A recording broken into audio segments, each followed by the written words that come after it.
বালিশটা নিয়ে নাও তো।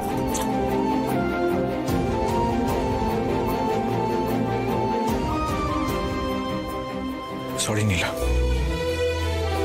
Very sorry. সৌমিলি যা করেছে তার জন্য আমি তোমার কাছে ক্ষমা চাইছি।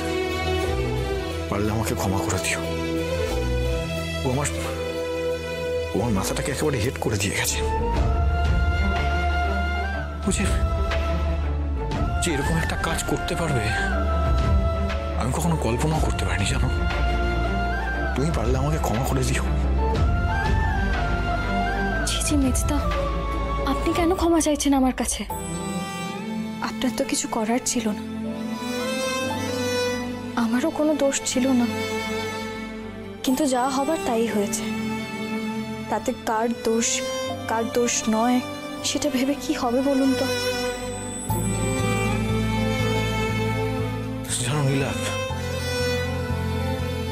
সৌমিলিকে আমি ভালোবেসে বিয়ে করেছিলাম। সব সময় ওর সব কথা শুনেছি, ওকে যথেষ্ট সম্মান করেছি।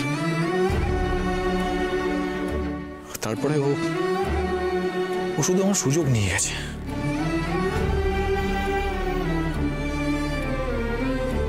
নিচে নামতে নামতে ও যে এরকম একটা কাজ করে ফেলবে, গোটা বিষয়টাকে যে এরকম একটা বাজে পর্যায়ে নিয়ে যাবে আমি ভাবতেও পারিনি। উনিও নিশ্চয়ই কোনো কারণে আমার উপর অসন্তুষ্ট ছিলেন। জানি না কেন উনি আমাকে পছন্দ করেন না। না না নীলা, এটা তো পছন্দ অপছন্দের বিষয় নয়। তাই বলে কেউ কারো এত বড় ক্ষতি করতে পারে? কেউ কারো এত বড় ক্ষতি করার কথা কল্পনা করতে পারে? যাই হোক, যা হয়েছে ভালোর জন্যই হয়েছে। ওই যে কথাই আছে না, ভগবান যা করে মঙ্গলের জন্য করে। তাই তবে তুমি এই বাড়িতে ফিরে আসায় আমি মন থেকে খুব খুশি হয়েছি নীলা। আমি সত্যি ভীষণ খুশি হয়েছি। আমি তোমাকে আমার বোন বলে মানলাম। হ্যাঁ নীলা,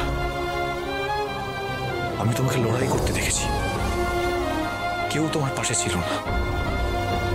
তুমি একা লড়াই করে নিজেকে নির্দোষ প্রমাণ করেছো।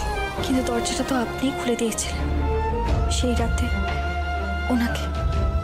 উনি বলেছেন আমায়। ওটা তো সামান্য একটা ব্যাপার, আসল লড়াইটা তো লড়েছো তুমি নীলা। আমি না, আমরা। উনি আমার পাশে না থাকলে এই লড়াইটা জেতা হতো না মেজদা।